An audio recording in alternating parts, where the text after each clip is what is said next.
এরে নবীর আশিকের দল, জমিন মুমিনের জন্য জেলখানা, বেঈমানের জন্য বালাখানা। যত কষ্ট মুমিন দুনিয়ায় করবা, মরণের পরে শান্তি শুরু আর শেষ হবে না। যত কষ্ট মুমিনেরা দুনিয়ার থেকে করে নাও, দুনিয়ার কষ্ট কোনো কষ্ট না, সূর্যের গরম কোনো গরম না।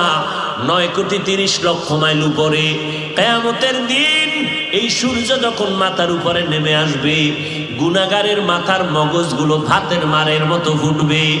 সূর্যের গরমে এই মাটির জমিনটা তামা হয়ে যাবে, আলাদা কোনো কিয়ামতের মাঠ হবে না। আমগো সিদ্ধিরগঞ্জ সহ গোটা দুনিয়ার জমিনটাই হবে কিয়ামতের মাঠ। এইটাই হবে মাঠ। আসমান থাকবে না, বিল্ডিং থাকবে না, পাহাড় গুলো তুলার মতো উঠতে থাকবে, পুরা জমিনটা সমতল হয়ে যাবে। মানুষ নাই, কিছুই নাই। যারা কবরে আছে আল্লাহ হুঙ্কার দিবে, এবার দাঁড়াও। আল্লাহ পাক ইসরাফিলের সিংহায় ফুৎকার দেওয়া মাত্র রুহু আসবে লাশের মধ্যে। এরপরে সব কবর থেকে জমিনের উপরে দাঁড়াইবে। আল্লাহর আদালত বা বিচারালয় হবে সিরিয়ার জমিন, বর্তমান সিরিয়া। ওখানে আল্লাহর বিচারালয় হবে। সব জমিনের মানুষগুলো উঠাইয়া আল্লাহ ফেরেশতার মাধ্যমে সেখানে নিয়ে যাবেন। আল্লাহ ওখানে নিয়ে বিচার কার্য শুরু করবেন।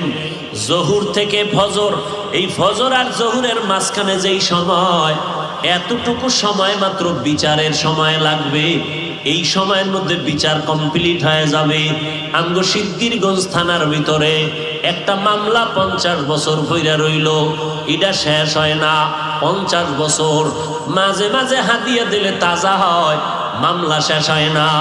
রব্বুল আলামিন হাসরের ময়দানে কোটি কোটি কোটি সহস্র কোটি মানুষ, এদের বিচার কেমনে আধা বেলায় শেষ হবে?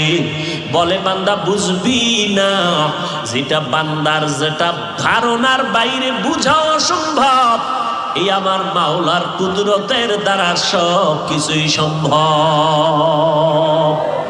কাদের কুদরত দারি বার কামাল, আন্তা রব্বি আন্তা হাসবি জুল জালাল, তুহি কাদের জলিলুল্লাহ জাহাদার, বহর হালে তুহি মেরা নেগাহদার।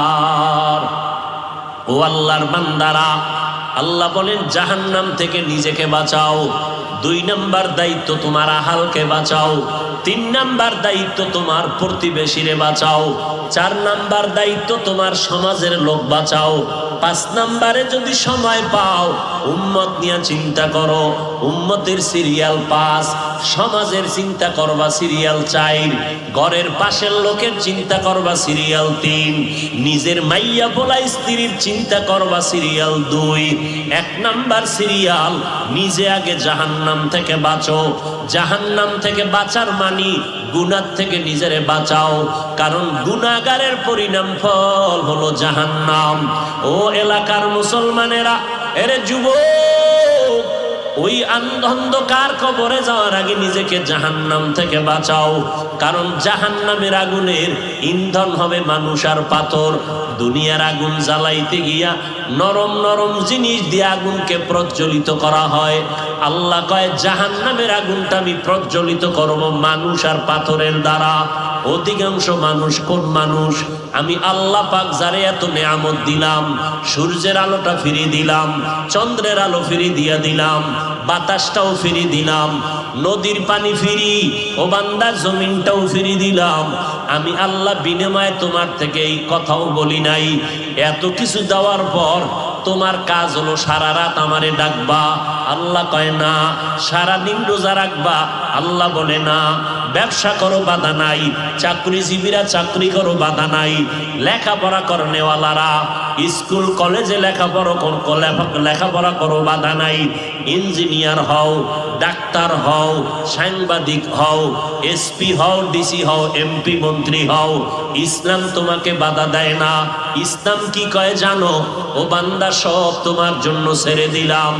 দিন রাত মিলাইয়া 24টা ঘন্টা 22টা ঘন্টা তুমি তোমার কাজে লাগাও, মাত্র 2টা ঘন্টা সময় আমি আল্লাহর মোহাব্বতে তোমার কল্যাণে ব্যয় করো। বলে তা কেমনে? 2 ঘন্টা সময় কি একসাথে বের করা যায়? কয় যায় না, ব্যস্ত। আল্লাহ কয় একসাথেও চাই না তো কেমনে চাই?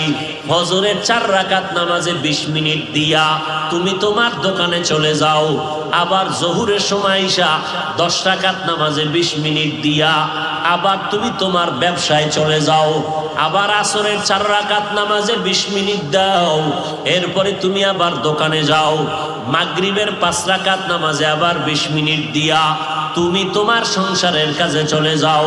এসা